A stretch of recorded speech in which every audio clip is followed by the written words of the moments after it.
When you think of cheating in Counter-Strike, what do you think of? Some boxes on a screen? Players looking at the ground spinning, maybe? Well, that may be what it looks like on the surface. Cheating in Counter-Strike on a professional scale can look a lot different. For as long as Counter-Strike has been around, players have been looking for ways to exploit the system and gain an unfair advantage. Today, I'd like to go over some stories of bad actors in the professional Counter-Strike scene. We're going to take a look at what they did, how they did it, and what the consequences of their actions were. Luckily, there is a hole in the smoke, so Forsaken's going to get some nice positioning up on the side. Oh, what's this then? Yeah, looks like he is. What does this appear to be? Heinous James, I gotta say. It is. The only way I can really describe it is heinous. I don't even care. We were all on Adderall. It was pretty obvious, like, if you listen to the comms.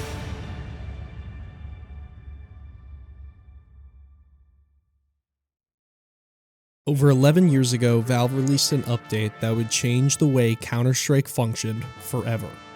Alright, that's it. Okay, it's live. Congrats, guys. With this one click, the introduction of skins was born, which in turn created a whole market for buying and selling Counter-Strike skins for real-world money.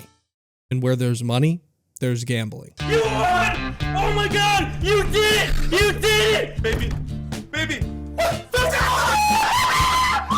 Really appreciate it, bro. CSGO casinos started popping up left and right, letting people bet their skins on roulette, coin flip, and jackpot. But most importantly to our story, some CSGO casinos allowed you to bet skins on the outcome of professional matches. This is where iBUYPOWER comes in. iBUYPOWER was a professional CSGO team that was created on October 25th, 2013. The organization was regarded by most as the best team in North America, ranking as the 8th best team in 2014. In 2014, iBUYPOWER finished top 3 at 4 S-tier tournaments, including first place finishes at ESEA Global Finals Season 15 and ESEA Season 16 Global Invite Division. Say iBUYPOWER was a good team would be an understatement. On August 21st, 2014, iBUYPOWER's lineup, consisting of Dazed, Steel, Swag, AZK, and Skadoodle, were set up to face netcodeguides.com at the CEVO Professional Season 5 tournament. Netcode Guides was considered overall less experienced versus their superstar opponents, and they needed a win to advance to the playoffs of the tournament. On the other side of the server, iBUYPOWER had already advanced to the playoffs, so this game really didn't mean anything for them. There was, however, a connection between these two teams. Dazed, a player on the iBUYPOWER roster, partially owned the netcodeguides.com website. Even with this conflict of interest, and the match went on and both teams were set to verse each other on DE_season. During the match, iBUYPOWER looked completely out of form. It got so bad that the casters of the match even started making comments about the team not being in the best shape. Is this really happening? Oh, Skadoodle! Skadoodle, why would... I don't understand. JDM with a 3K, that will be a 7th round for Netcode Guides, but you just watched your teammate get op from Jay, but you walk out with the bomb and try to plant it. Flank off, he's going to have 2 right there. Can they line up for him? What is he doing? Why did he hesitate so much?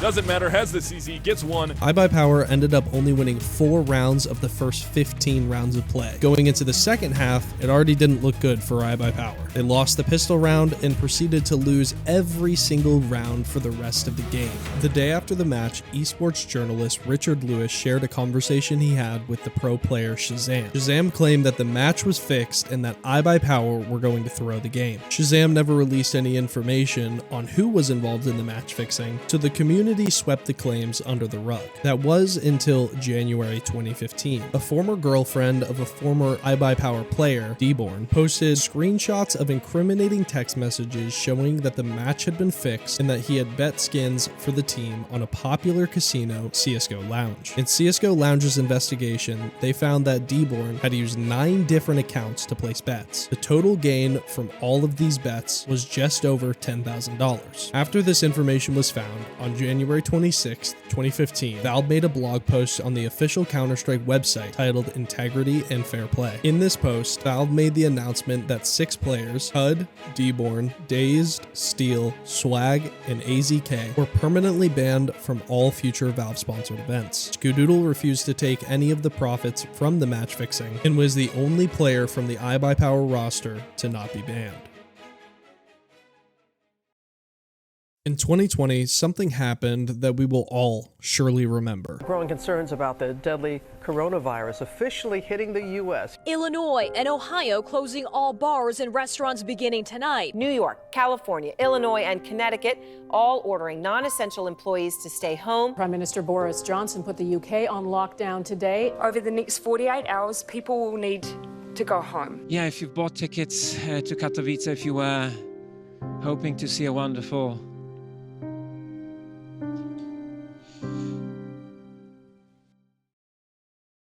Because of the pandemic, professional play was forced into the online era. This era was also a switch of the top teams in the world. Astralis, the 4-time major winners, and undoubtedly the best team in 2019, were starting to lose their form. This gave a new opportunity for younger teams to come into the professional scene and start tearing up the competition. One of these teams that rose to stardom was Heroic.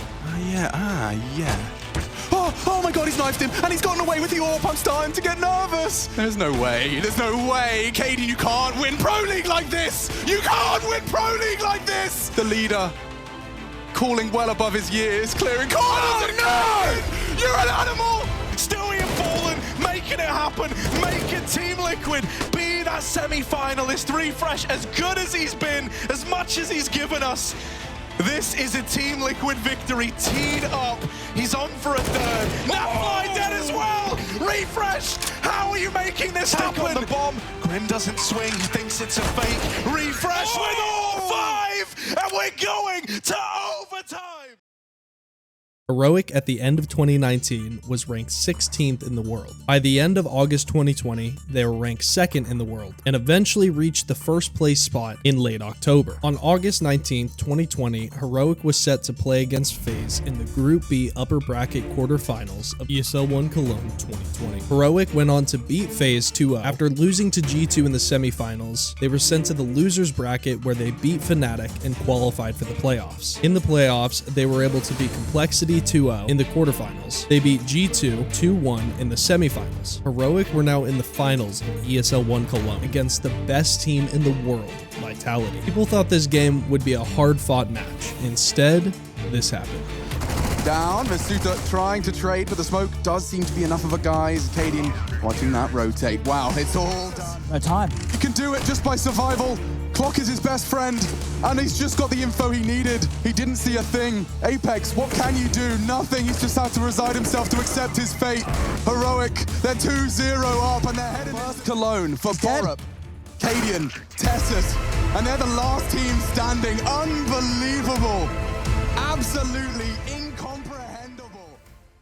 Heroic ended up beating Vitality 3-0 in the grand finals of ESL One Cologne, which cemented the team as one of the best in the world, if not the best in the world. A few days before the grand finals match, Coach Lord of Wisła Krakow released information that would shock the Counter-Strike world. Lord revealed that he had used a bug that allowed him to, quote, see above the map and tell info to the players. 5 days after the bug was revealed, and only 1 day after Heroic won IEM Cologne, the Esports Integrity Commission, or ESIC, banned 3 coaches that used the bug. Dead, the coach for MIBR, Zoner, the coach for Hard Legion, and the biggest name out of the 3, Hunden, the coach for Heroic. After the news got out about Hunden's ban, the community started to question the legitimacy of Heroic's win at Cologne. In August 2021, Hunden did an interview with TV2.dk where he claimed that some of the players knew he was using the bug. Notably, he called out Nico, one of the players on the Heroic roster, stating that he and Nico spoke about the bug together. According to the ESIC, Hunden had manipulated Nico. He also claimed that Tessus, another player on the Heroic roster, helped him with the bug. All the other players on Heroic were cleared of any charges. In the end, ESIC banned 37 coaches from periods ranging from 3 months to 3 years. Valve ended up making changes to the rules of competition that banned coaches from being able to join the server and be in the same room as the players during online matches.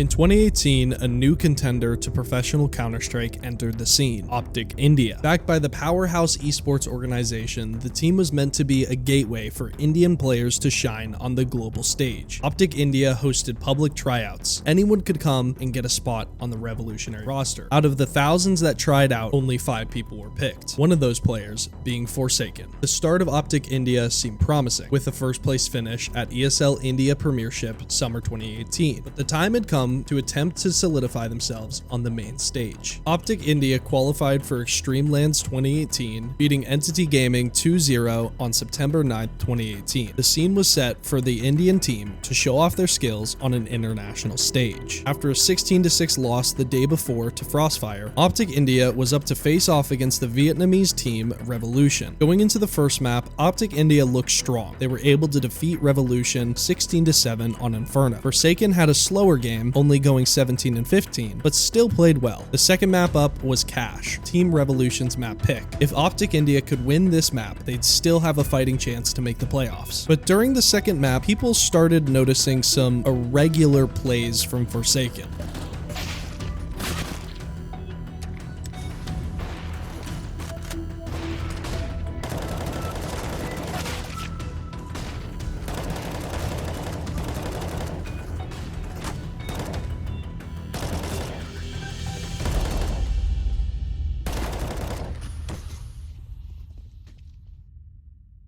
In the middle of the match, one of the OpTiC India players, Marzil, called for a technical pause because of an issue with his monitor. Tournament officials walked right past Marzil and up to Forsaken instead. No one knew at the time, but the admins had already found out-of-place files on Forsaken's computer and thought the technical pause was a good time to investigate the issue. Marzil, the player that initially called for the pause, and the player that was sitting directly next to Forsaken, told the Score Esports the following. So he goes to that folder and then he opens that file, and I distinctly remember around 3 words, which was have fun and hack or something on those lines, right? This is where the famous clip of Forsaken pushing the admin away from the keyboard occurred. The fallout was immediate and severe. OpTiC India was disqualified from the tournament and the entire team was dissolved within days. Forsaken was banned from all competitive esports by the ESIC for 5 years and was VAC banned on Counter-Strike in September of 2019. This effectively ended his career, sent shockwaves through the Counter-Strike community, and ruined the chances of Indian Counter-Strike ever taking off. Cloud9 is a name that every North American Counter-Strike player will know. Stewie's on his own, but look at the time! Look at the time, there's 7 seconds to blow the bomb! They're trying to build pyramids, but there's no more play! Stewie's running around, we're going to overtime! Too late. Garrett is going to be waiting, Eco charges in, doesn't check it. What? Oh my god! Inhuman reactions! In, set piece out. Shroud has let them all pass. 1, 2, 3! Oh, Jesus, the last one alive! Oh, they just tied it! They're going to overtime! Oh my god. Being the only North American team to win a Counter-Strike major, hosting countless CS legends like Stewie2K, Shroud, Tarek, Skadoodle, Hiko, and Nothing. Cloud9 is arguably the best NA team of all time. But back in July 2015, the team was shrouded in controversy after an interview between Launders, a CSGO caster and esports journalist, and Semphis, a former C9 player. About 7.5 minutes into the interview, Semphis is talking about his former teammate, Sean Garris, when he casually brings up that everyone on C9 was on Adderall. The ESL comms were kind of funny, in my opinion. I don't even care. We're all on Adderall. Like, I don't even give a f. He goes on to say, it's pretty obvious if you listen to the comms. Launders then asks, everyone does Adderall at ESEA LAN, right? In response, Semphis says, yeah. Then doubles down about being able to hear it in the comms. And you can hear it in the comms, right? Like, that's what was so funny to me. It was like, yo, such it's comms so hectic. Like, yep. Yeah. The backlash was swift. While there was no immediate punishment for C9's players due to the lack of anti-doping measures at the time, the controversy forced the esports world to confront a growing problem. Esports organizers, tournament organizers, and fans demanded action to address performance-enhancing drug use in professional gaming. In response to the scandal, ESL partnered with ESIC and the National Anti-Doping Agency to introduce mandatory drug tests for players. This was the first step towards regulating substance abuse in the esports world. While it was a positive move, it also raised questions about the long-term health and mental well-being of professional players. The Cloud9 Adderall controversy was a wake-up call for the esports industry. It highlighted the need for better regulation, education, and support for players in high-pressure environments. While the scandal remains a dark chapter in CSGO's history, it has also paved the way for a more transparent and ethical future for esports. Before this video ends, I want to run through some other forms of cheating that are controversial but technically not bannable. The community is pretty split on some of these, so let me know what you think in the comments down below. On November 28th, 2014, Team LDLC and Fnatic were facing off in the quarterfinals of DreamHack Winter 2014. LDLC took the first map on Dust 2, beating Fnatic 16-10. Fnatic then took the second map on Cash, beating LDLC 16-8. With only one more game left to play, both teams needed to win this next map to advance to the semi-finals and play the winner of Team Dignitas versus Na'Vi. Being down 13-3 on Overpass, Fnatic needed something that would bring them back into the game. That's when the following happened. Here, he sees them down there, straight headshot, they have no idea. Smith's looking confused and dazed, and there's gonna be a follow-up headshot on Olofboost. You've gotta be kidding me, takes down Hiroshima as well. You'll see they just lost around to it, and they still are not sure, they're just getting fired at, they're going down. That they have no idea. This is gonna be frustration on a whole new. Fnatic then went on a rampage, pulling off one of the most famous comebacks in all of esports. They do have the main advantage, and they certainly have the weapons to deal with this. Good headshot from Crims. He's going to be able to take down MBK, and Happy goes to run right through here. They may have never. Wait, are they jumping around trying to check? No, I think he's just jumping. There it is. Olofboost. He's raining down death from above. Just one kill, and that could definitely set the motion here, but he's going to go down. Happy falling as well. Fnatic with a perfect retake. He will come with the kill here on Smith. Shox trying to get into the bomb site, but they can't even get the bomb down at this point. Finally, Shoxy comes in with a kill, but it is too little, too late. Triple all down to Happy, who's been sneaking up all along, and this is the brilliant play. He doesn't do it. It's down to Smith. No chance at all. Fnatic. They make their way to the semis of another major tournament here. Pronax with a final kill. 16-13. Destruction rained down upon LD. After the match was done, Team LDLC filed a complaint against Fnatic for the use of an illegal boost. Then, Fnatic filed a complaint against Team LDLC for using an illegal boost as well. The game was supposed to be replayed, but after community backlash, Fnatic forfeited the match. Team LDLC went on to win the semifinals against Na'Vi. They then played Ninjas in Pajamas in the grand finals. After a hard-fought match, Team LDLC ended up beating NIP 2-1 in the series, cementing themselves in CS history. In 2017, players found a bug that allowed you to gain an unfair advantage. If you jumped, crouched, then uncrouched mid-air, you would be able to see players over a wall without being seen yourself. This bug was discovered right before PGL Krakow 2017, and Valve didn't ban the bug's use during the major. In a display of unity and sportsmanship, all of the players competing agreed not to use the bug. Everyone except for Big Clan. Big Clan proceeded to use the glitch in professional matches anyways, technically not breaking any rules because, again, Valve never banned it. Big went on to 3-0 in the group stages. All the maps that they played were on Inferno, a map that was heavily aided by the bug. Big went on to lose in the playoffs 2-1 against Immortals, ironically losing on Inferno 16-7. Crowd cheating is something that has been going on for years, and I'm sure many of your favorite players have used the crowd to cheat at one point or another. Essentially, crowd cheating is using the crowd to gain more information on the enemy than you should have. This can be done through cheering loudly when a player is pointing at an enemy through a wall. Olofmeister giving us a bit of fun there. He knows what he's doing. He knows what he's doing. Chanting call-outs to the players. As they possibly can afford to take, as they get it. Fallen has no idea about Flusher. Surely. Oh, apparently he does! The game sense unrivaled! or even literally just holding up a sign saying what site the enemy is going to. No matter how many pairs of noise-canceling headphones the players have on, or how many soundproof boxes the players are in, crowd cheating has been done, is being done, and will continue to be done. Thank you all for watching the video. If you guys enjoyed it, consider giving it a like and leaving a comment down below. Also, consider sharing this video with your friends, even if it's something you normally wouldn't do. It would mean the world to me. Again, thank you for watching, and I hope you enjoyed.